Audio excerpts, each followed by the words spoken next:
அதிமுகவிற்கு சில துரோகம் செய்ததால் 2 கோடி தொண்டர்களுக்கும் தற்பொழுது பலாப்பழமே சாப்பிடுவதில்லை என்று அன்பழகன் விமர்சித்துள்ளார். அதிமுக வேட்பாளர் தமிழ்வேந்தனை ஆதரித்து நெல்லித்தோப்பு தொகுதியில் மாநில செயலாளர் அன்பழகன் பிரச்சாரம் மேற்கொண்டு வருகிறார். அப்போது கடுமையான வெயில் என்பதால் காத்திருந்த பெண்கள் மற்றும் பொதுமக்கள் அன்பழகன் பிரச்சாரம் செய்து கொண்டிருக்கும் போது வெயில் தாங்க முடியாமல் தலையில் துணியை போட்டுக்கொண்டு பிரச்சாரத்தை கேட்டுக் கொண்டிருந்தனர். அப்போது பேசிய அவர், அதிமுகவிற்கு துரோகம் செய்தவர்கள் யாரும் வாழ்ந்ததாக சரித்திரம் இல்லை என்றும் பல சட்டமன்ற உறுப்பினர்களை அடையாளம் காட்டிய தொகுதிதான் நெல்லித்தோப்பு என்று குறிப்பிட்ட அவர், உயிர் மூச்சு இருக்கும் வரை இரட்டை இலைக்குத்தான் வாக்கு கேட்பேன் என்று சொன்னவர்கள் தற்பொழுது தாமரைக்கு வாக்கு சேகரித்துக் கொண்டிருக்கிறார்கள்.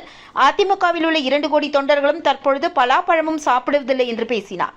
போதைப் பொருள் கடத்துபவர்களுக்கும் கஞ்சா விற்பனை செய்பவர்களுக்கும் காங்கிரஸ் கட்சியிலும் திமுகவிலும் தான் உள்ளதாகவும் அன்பழகன் குற்றம் சாட்டியுள்ளார்.